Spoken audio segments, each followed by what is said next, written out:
Good afternoon, everybody, and welcome back to Series 10 of the Climate Pioneers Show.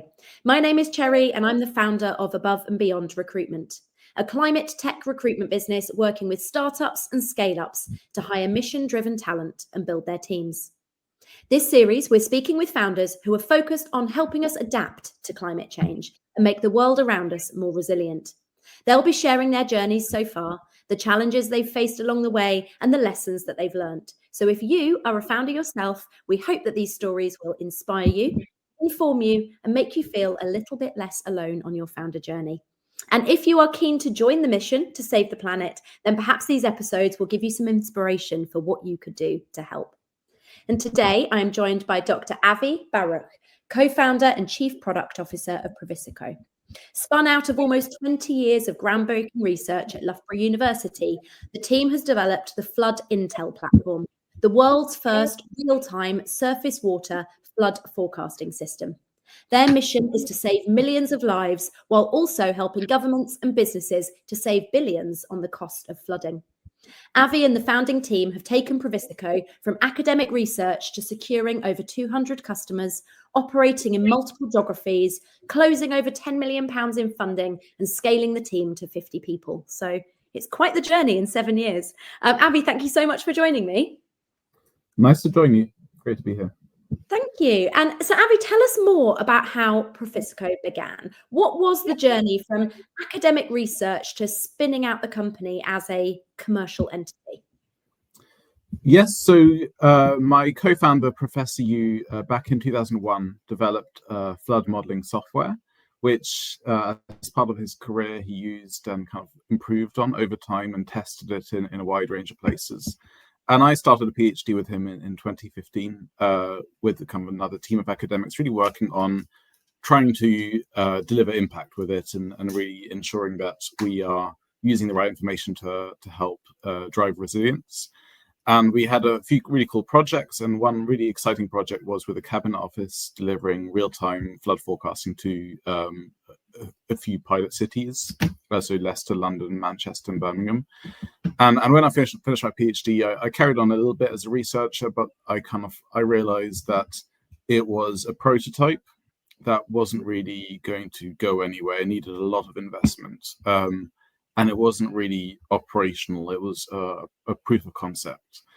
And so I never thought I'd get into business. I was kind of very much an academic, but I really liked the technology, and I really liked kind of the idea that we could really drive impact, and I kind of had a view of where we could take it. So I kind of left academia. We became co-founders. I was initially the COO for the first 5 or so years, doing everything from product, sales, marketing, investment, and he focused on the science and technology. And we grew a team over time, and just over 2 years ago, I became the chief product officer. Amazing. And what was that kind of aha moment that you had during that initial pilot project that made you think there's a real big problem to be addressed out there, and I think we've got a really unique solution to this? It was really around the fact that early warnings are so crucial to driving climate resilience. So there's a lot of really good data out there on kind of overall risk and lots of really good modeling, but actually warning people before an event occurs is when you can really save so much of the damage. And in England, the Environment Agency is really effective for river and coastal flood warnings, and we've seen so much benefit from that. And there's really good systems being set up around the world, but surface water is an area that everyone has struggled with. It's a really difficult type of flooding to forecast. So it's basically driven when heavy rain overwhelms local drainage. Okay. And that is very complicated, it's very location specific. So you need to understand kind of the drainage infrastructure, kind of the weird and wonderful nature of extreme rainfall patterns that don't build up across a whole catchment. They can just happen straight away. Yeah. And so we had something that we felt was really unique, and I could see that there was a big gap. So that was enough to start a business. Yeah, amazing. And in terms of the scale and scope of this problem, I assume it's only getting worse. As with climate change, we're getting more and heavier rainfall. I would imagine as we're developing more of the land, and there's more concrete and less softer earth to absorb that rainwater, that's doubling the impact. Tell us more about the scale of this problem. Yeah, so when we think of flooding, we often think, we see the news, large rivers overtopping, and that's normally what captures the headlines because it's the big events. But actually, the largest flood risk in the UK is from surface water flooding. Right. So it's the largest flood risk, and it's got a lot worse over the last couple of decades. And for large river systems and coastal flooding, there is a lot of investment in better flood defences, better coastal defences. But when it comes to surface water, because it can happen anywhere, you can't just build defences around every home in the UK. You have to start being ready for what could happen, and that's really involves better drainage and then early warnings. And so this is an area where there's the early warning piece is so crucial, and it's something that no one else had really been able to address effectively. And what have you found? So you were incubated in an academic environment, I suppose. What have you found to be some of the greatest benefits of that, starting in such a way? And how have you lent into that, I suppose, as a unique part of the DNA of Previsico? So it's a good question. I think the good thing about it was we had a big head start in terms of being able to test our model in such a wide range of scenarios. So we had a lot of what we call almost peacetime, where we could just research what works, what doesn't work, before trying to figure out actually what's going to sell, which was really helpful. And so that kind of time where we were just doing the research was really positive and allowed us to think a lot about what would work and what wouldn't. And obviously, the flooding it's science, what drives it, and so really getting to the bottom of it of what drives flood is so important to be able to actually accurately predict it. So I think that really helped us. And I think academics don't always make good entrepreneurs, but I think that the culture of experimentation is really useful, and that and the kind of learning is what you really need to do well to build a successful company. So I think we were able to take a lot from that background to help build the company. Yeah. And sort of on the flip side of that same question, you said that academics don't always make great founders. Indeed, you said you never intended to be a founder. You're sort of an accidental founder because you came upon this really fantastic, solution to a big problem. But going out, spinning this out as two academics, what were the challenges, I suppose, that you faced as first-time commercial founders, and how did you kind of overcome them and equip yourselves, I suppose, with that commercial knowledge you needed to make this a success? So we did bring in a CEO, which was a very smart move because we didn't have all of the commercial backgrounds. We initially had him part-time, and then eventually joined us as a full-time CEO, which was really helpful, and that kind of gave us some structure to, learning how to pitch to investors. And I've never really been much of a salesperson before, but he helped train me up on how to do sales, which I actually really enjoy. And so I was very surprised by what parts of the journey I enjoyed and what actually was really exciting and fun. So again, most academics probably don't see themselves as salespeople, but it's actually can be really fun and exciting when it goes well, especially when people really want to work with you and like what you've built. So that was really helpful, and I think that it was just from that trying to hire really smart people who are really good at what they do, both on kind of cloud development, which we didn't have too much expertise in at first. So our model was on a high performance computer. We hadn't touched cloud, but now we are a team full of cloud specialists and really making sure that we're optimizing everything that we're doing really effectively, and building really good, commercially operational code, which again, academic code is not always the same. So hiring people to really help us kind of elevate us to where we needed to be was really, really important process, and just constant learning. Yeah.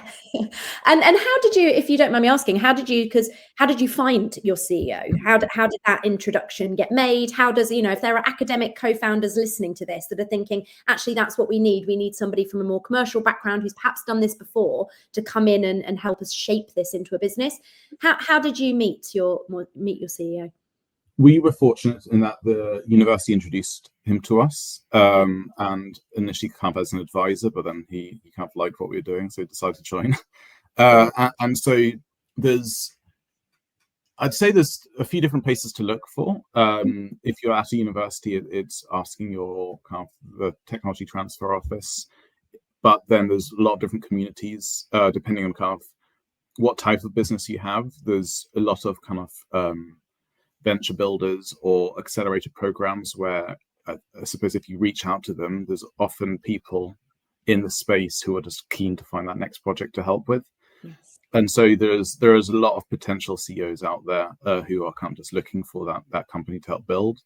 And so I would say just kind of start networking, and I can probably help anyone wanting to try and find someone appropriate for them. So it's just trying to share what you're good at and where you feel like you need help, because it's important to be humble and to know, well, if you're starting a business, you can't be expected to do everything. You do need to kind of lean on other people, and if there's certain areas where you kind of feel like you've got a gap, then why not talk to someone about it? Yeah, absolutely. No, that's great advice, and thank you for the offer to help. I'm sure there'll be people listening that will take you up on that. So, and tell us about that commercialization journey then. So you had that initial pilot project with the Cabinet Office, and you said actually, commercialization, selling wasn't something that came naturally to you, or was something you were particularly skilled at initially, but weirdly was a part of the journey you kind of really enjoyed. Tell us more about that commercialization journey. What was your kind of beachhead market you went after first, and why? And how has that commercial proposition evolved? So the challenge we had was flooding affects everyone, and so but you can't sell to everyone. Right.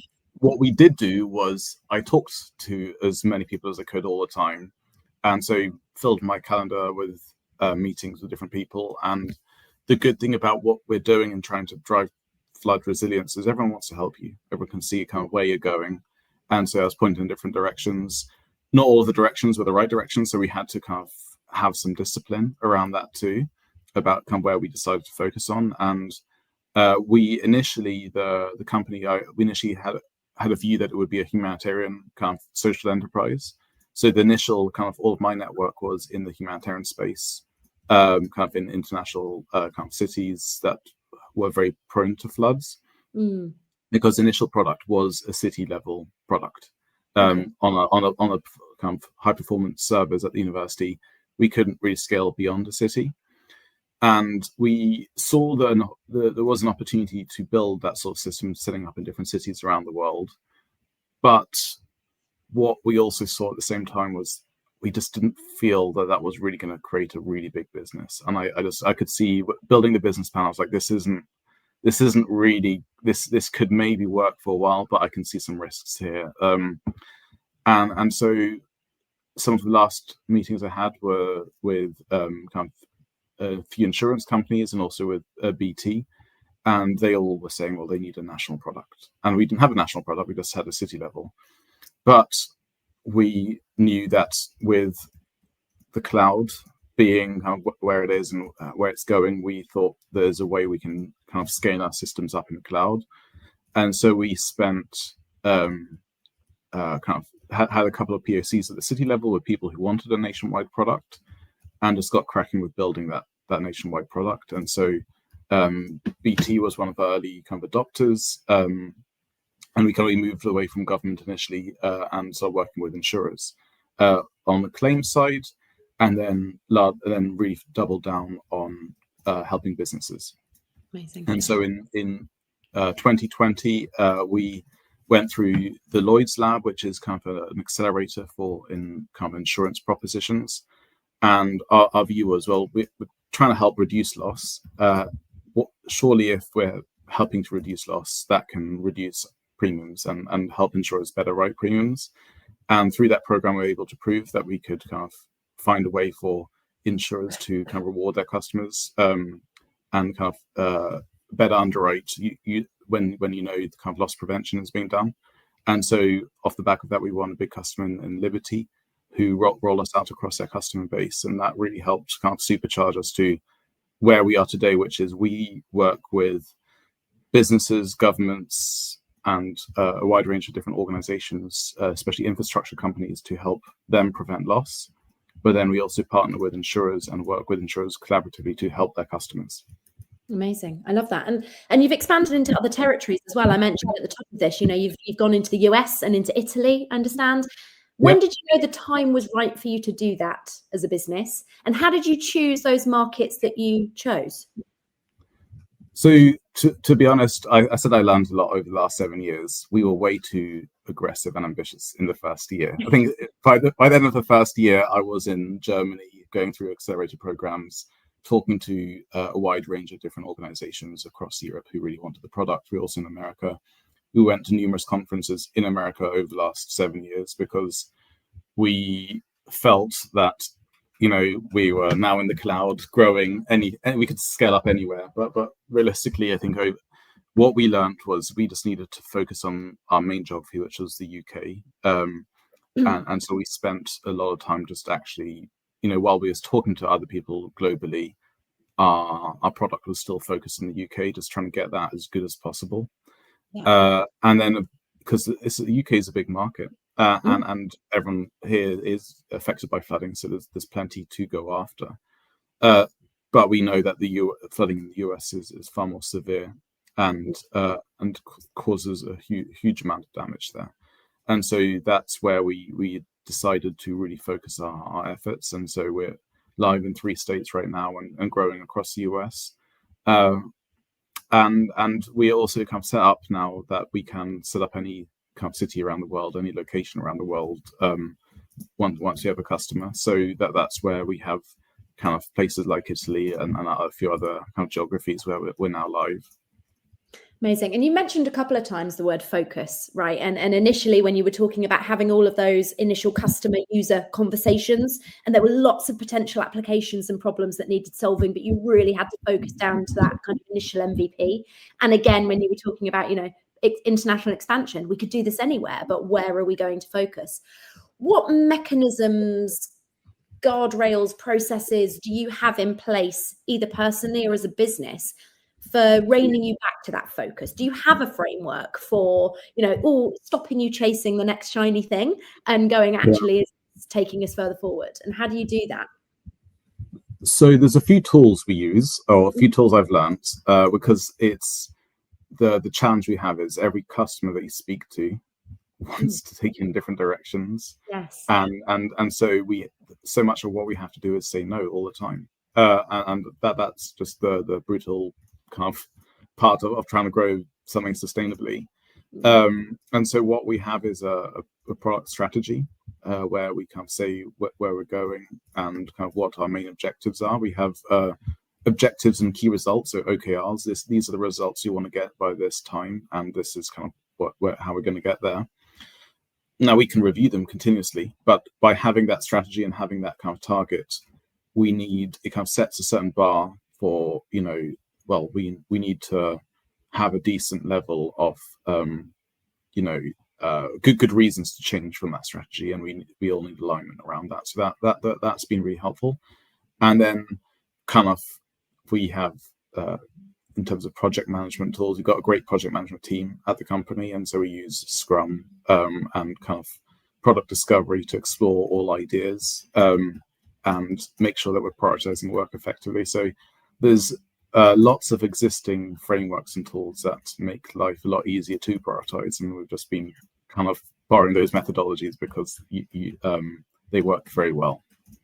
Yeah. And as a product focus, I know you said your role as a founder has evolved initially from COO to now being a chief product officer, and you've been very exclusively product focused for the last couple of years now. What are the main tensions in building out a product like this, which needs to be deeply technical and accurate, but also need to lead to clear commercial outcomes for businesses?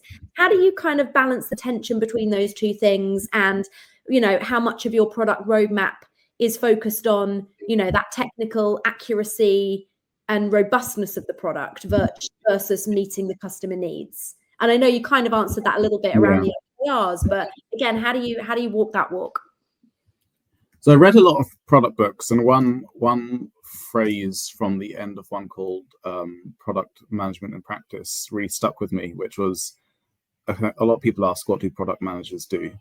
And kind of at the end of the book says, like, we get this question all the time, and it's different for every company, but at the end of the day, it is whatever it takes.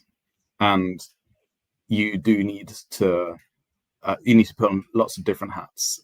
It's really important to kind of educate and everyone in the company. When a customer has an idea or a problem, you share that problem across the company. And so everyone understands this is a customer problem. Same on the technology side. If there's a technology problem, we share that. So everyone understands as much as possible kind of where some of the challenges are, and then kind of can work together on the solutions. So really kind of having that focus has been really helpful. And so a lot of it is kind of evangelism and just helping everyone understand where we're going. And then just also understanding kind of the science as much as possible is then also really helpful, because sometimes then some of the answers are quite straightforward. So I'd say it's a constant. It's a very challenging role for most organizations to take on, but there's some really good books on, and some really good methodologies on, developing lean processes, and a few really good books that I've read, the Lean Startup or Inspired, several really good ones out there, have been really helpful to kind of teach you good methodologies to use there. Yeah. And how has the fundraising process been for you as a business? Because I mentioned at the kind of in the intro that you've raised a lot of money, right, as a startup over the last 7 years. But I can imagine that wasn't always straightforward. I can definitely imagine that wasn't always easy. So tell us about that fundraising journey. How were you initially funded coming out of Loughborough, and what's that path that you've been on to raising your subsequent rounds? So we were fortunate enough to win a grant when we were at Loughborough University to help us spin out the company. And then we also got a loan from Loughborough. So we started off with some money in the bank, which was very helpful to kind of really help us start to grow the team straight away. And then we did an angel round, which was very straightforward. We just pitched to a few different angel networks, and straight away offers came flooding in. So that was actually quite straightforward and relatively painless. And then we also won several other grants, but then also an Innovate UK loan, which was really helpful for us in 2020. And then 2021, we did our first VC round, which was with the Foresight Group. And that took a little bit longer. But, that the process of, so kind of pitching to, angels, you need a good business plan, you need a lot of stuff, but in terms of kind of the sort of due diligence process for VC, you need a lot more. We needed a CFO in a company, so we brought in a CFO to really help us everyone in the company mature and get ready for the sort of processes that we needed to go through to get the funding. So especially, I think it's not easy raising VC funding, but what the benefit it does bring you as a company is it forces you to mature very quickly. Yes. And to ask some of those big questions that, sometimes you might forget to ask yourself. Yeah, that's a very good point. So you found that initial angel round you did kind of set you up quite well for what to expect from VC, but VC was another level on top, and it was really bringing in that external financial expertise that really helped get you and the team, I suppose, fit for fundraising success. Yeah. And why do you think you were successful? What was it about, what was it that Foresight Group loved about the proposition, about the team? What was it that you think really got that fundraise over the line? I don't think there was one thing in particular. I think that we had a good team. We had a great technology. I think that what's really helped us succeed over the last 7 years is around the mission. Everyone wants us to be a success. Everyone wants to help us. In terms of sales, often we get opportunities coming through, which are just people who say, "Oh yeah, I heard about this company. You should definitely talk to them." So compared to maybe some other industries where maybe sometimes it's a bit harder, actually everyone just wants to help each other in the climate space, and that's been really helpful for us. So if you're trying to drive climate resilience, people really want to work with you, and it's a massively growing area, and so there's a lot of big challenges to address. In terms of early warning, a lot of companies in the flood space focus on flood risk. We didn't. We focused on early warning, which was all about prevention, and especially in the insurance space, our timing was really good because 7 years ago, prevention wasn't really part of the discussion in insurance, but it is a lot more now. And every year that goes past, the conversation, it's all about prevention because insurers really want to help their customers prevent loss. That's really how they built up their proposition. And so it was a space that was, we kind of entered it exactly at the right time. Yeah. And to that point, how are you finding the market today? Because 7 years ago, you're right, you were a really early mover in this, and you were having conversations that, the insurance space hadn't yet really started having. So you had this really unique proposition.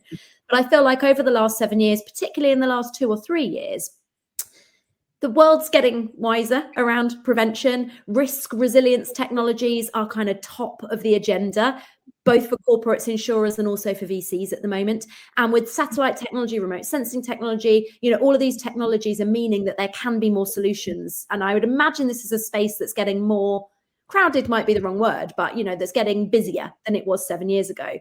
How are you seeing the amount of competition, I suppose, evolving in this space?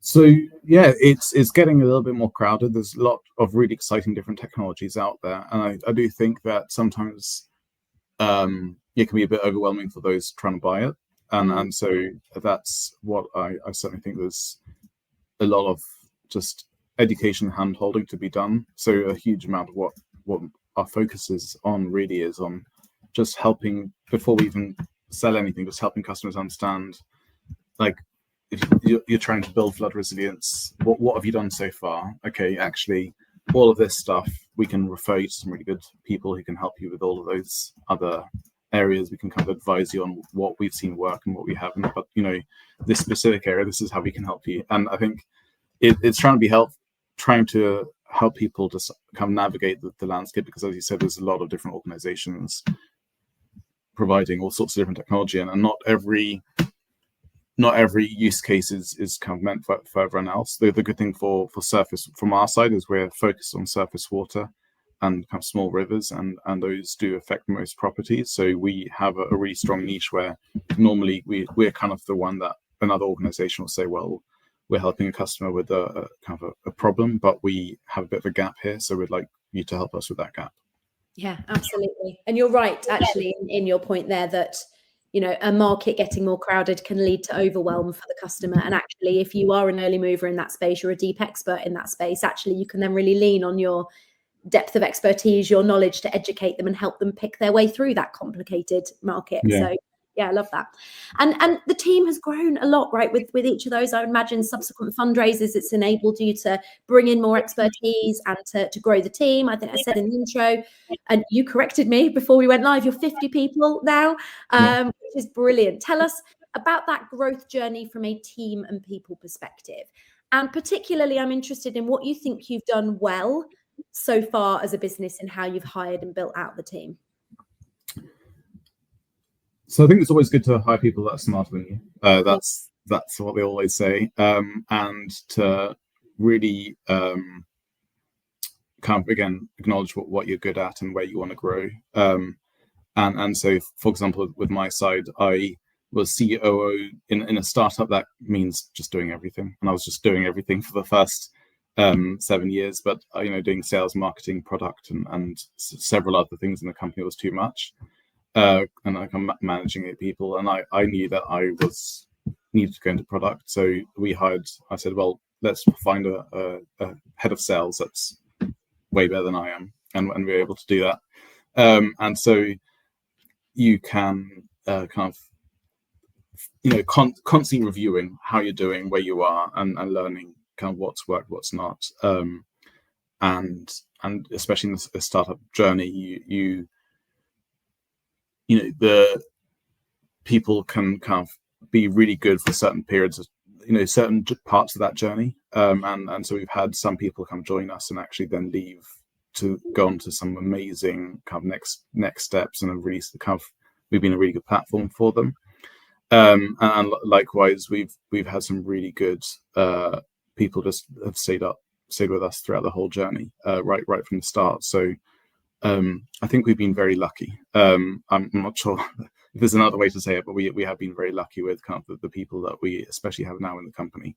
Amazing. And what have been some of your biggest lessons where perhaps you've not got it quite right? And I don't necessarily expect for particular examples about particular people, but I mean more in terms of general themes or learnings, because, as we said, yourself and one of your co-founders were first-time founders, right? So recruiting, hiring, building a team, onboarding them, retaining people, a lot of that stuff is stuff you would have never had to think about before. So where have some of your learnings come, and how have you gotten better in some of those aspects over time? I think onboarding is a good point. I think there's a lot you can do to really onboard someone effectively, and that with an established big corporation, they'll have whole teams dedicated to that. With a startup, what works well 1 year might then actually be out of date the next year. So you need to keep on updating your onboarding process and getting feedback on how well it's been, and that's a really important point. And there's constant feedback on what's working, what's not. I think that is really helpful in terms of kind of understanding what you're doing right and what you could do better, and just having the humility to be able to listen to that feedback and take it on, like actually do something with it. Yeah. I think that's really important, especially if you want to keep kind of the people that you brought in, and to help them see that you've been listening. Yeah, absolutely. Yeah. And you've got a people and culture manager, right? So you are like a head of people. You have somebody internally that kind of owns this as a function. At what point as a business did you feel a role like that was needed? When did you decide to bring that person in, and what impact, I suppose, has that had on your business, both in terms of looking after your existing staff, but helping you bring in more? Don't have the dates at the top. I think it's about 3 years ago. I don't have the exact dates, but I think it, in terms of having our first kind of, we had an office manager within about a year who was already wearing 10 different hats, and that was part of what her focus was on. And then after she retired, we then brought in that full-time kind of people and culture manager role. And so I think if you don't have someone full-time, or you can't afford someone full-time, it's still to treat it as a function. Yes. And whether it's someone part-time, just to have that as, or actually have proper dedicated time towards it, because that's what people expect. And you can, that hiring process, it's very easy to get wrong. And so it's important to not see kind of recruitment as just that kind of secondary thing that it automatically happens. Like, one thing, obvious learning was recruitment always takes longer than you initially expect. And so to think, oh yeah, well, we'll need a couple more people in 3 months' time, it's not just going to happen automatically. You need to really, that needs to be part of the big. Now. Yeah. Yeah. They've got notice. Yeah. 3 months ago. Yeah. Exactly. And how's your culture developed and evolved over that time, and how intentional have you been around building it? Because one of the stats that I saw about your company that was interesting was, I don't know if this is still the same ratio, but up until you were about 35, 40 people, about half of those were PhD, right? And then you have this kind of DNA, this kind of rooting in academia, but you've now got 200 customers, some of which are huge enterprise level, and you're expanding. So there's this kind of tension between this kind of academic rooting, but this kind of commercial scale up. How do you marry that as a culture? And how do you get those more commercial people in your business versus those more academic people in your business working well together? How have you managed that? So I think that number has gone down. Okay. So purely because we've got a really good customer success function, back office function, and we are growing. So we still have a really good research team, and so it's about just communication. I think helping everyone understand, this is what the research team have discovered, this is what they've learned, this is how it can be applied, and then helping. I think there's sometimes yes, being an academic, you have kind of words in front of your name, but still you just got different routes to getting to the same place. So often actually it might be more of a mindset than a specific kind of thing to do with title, whether you're a PhD or not. So I think that it's really important to acknowledge it and understand kind of where people are in or how experienced they are in the different aspects of kind of product development. So if they're really strong academically but weak with kind of operational software, then helping coach and guide them, and vice versa. If you're really good at software but you don't actually understand some of the science, that's okay too. You just need to kind of be aware of that and guide that through the process. Yeah. But it's something that you need to be really kind of constantly like aware and like honest about where you're really fitting in and where your strengths are. And what do you do internally to facilitate that? So you said earlier about feedback, especially on that onboarding process, and how you evolve that feedback being really important and taking that feedback on board.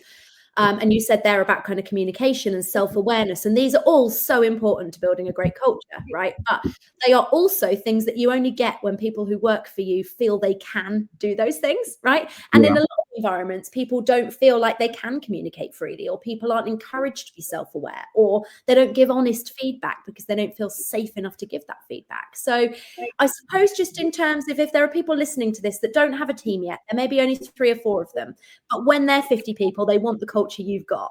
Like, what are some of the practical things you do with your team that makes them feel safe, that they can share those things, and that make communication easy? Do you have processes, formal ways of doing this, team, get-togethers? How do you foster that environment? So on the team side, we will tend to have on the development side kind of bi-monthly get-togethers. But I think that for me personally, I think it's all about kind of trying to lead by example and showing your own vulnerabilities. So I think especially kind of really emphasizing that, as I said at the start, I had no sales background and I had no real people management background at the start of the journey, and I've got a lot of that now, but I've still got these other gaps and these other areas I'm working on. And the more vulnerable you are yourself, I think the more it encourages others to feel that it's okay to do so too. Because the truth is, when you're not kind of sharing like that, you're missing out. So and I think this was both internally in terms of building a culture, but also externally in terms of building the business. And I do see this sometimes, if you are trying to convey you are like this enormous, big, really effective company, people might sometimes see through that. Whereas if you're just a bit more honest and say, well, we've got what we think is really cool technology, but we're struggling to win over the sector. And, we've struggled in this and this space, but, we feel like this is our strength. People really want to help you. And so I think that we've been rewarded so many times just from being kind of honest about where we think we fit, and again, people see us as a human being, and so I think that both internally and externally, that's always how I like to lead. Yeah, I really love that. And I love that around the external piece, because I think that's so true internally, sharing those vulnerabilities to create that culture. But I think externally, when it comes to commercial proposition, people are scared, I think, to show that vulnerability because investors are watching and they need to show that we're the experts in what we do. I think ego takes over, doesn't it? And fear. And I think actually that kind of ability to show some vulnerability of especially in new spaces, right? Where we're working on a new problem that perhaps hasn't been solved before. There is space for sharing that, building in public, working it out as you go along mentality that, you're right, I think shows an authenticity and maybe endears customers to you a bit more, that they feel they're on that journey with you. I think that's brilliant. And what's on the horizon for Previsico over the next 12 to 18 months? What are you excited about? What are the key milestones you're working towards? What should we be watching this space for? So we are having a very big product launch in the next couple of months, which is all around providing probabilities to customers. So today we've been kind of showing where we expect surface water flooding to occur over the next 2 days to help people prevent, but now we're really helping them understand the chance of different types of event occurring in the next 2 days. And that's something that's really been growing a lot, and something we've been working on for a long time. And the US growth, so we continue to grow in the US. And especially when by providing probabilities, we're also doing a lot more with customization. So right now, what we have is you'll have such a wide range of different organizations, and they've all been able to use our product, but actually there's so much that you can customize it to their needs a lot easier. So that's a big part of what we're now building on. So is we'll see AI helping you to do that? Is that like an AI enabled thing? Yeah. A little bit of AI, a little bit of kind of science in there. So a little bit of both. God damn it, Avi! I nearly had a conversation without mentioning AI, and I've got it. I've let myself down there. Everywhere I go, every conversation I listen to, it worms its way in, and I was trying to have a whole conversation without it. It is very important to talk about it, and I think we are using it a little bit, and especially on that it offers a lot of good customization opportunities, but you still need to test those out to figure out, well, actually, again, being honest with people, does this actually help you more, or actually was what we were providing before just as good? I now have several AI tools that I actually think just made things worse. So it doesn't always make things better, so you need to kind of be objective about it. I think you're right. And I think we're in this really interesting phase with AI, particularly at the moment, over this next 6 to 12 months, where I think there's lots of trying, does it actually make this process better? Could it be a good, replacer for this or for that or for the other? And I think ultimately, we might end up coming a bit full circle on some things, going, actually, no. But yeah, there we are. And I always round out these conversations by asking, what advice do you have for other founders for resources, books, podcasts, communities, like things that you have lent on that have helped you grow as a founder over the last 6-7 years? What would you recommend to people? For about 5 years, it was podcasts in particular. So there was there's a startup podcast, and Masters of Scale podcast was really good. Books wise, especially the last 2 years, been every month have a new Audible option, which I think there's some really good product management books that are very closely linked with startups too. So The Lean Startup, Inspired and Transformed by Marty Kagan, Product Management Practice, all really good books. And there's some really good forums out there too. So I think we were both at the same event about a month ago.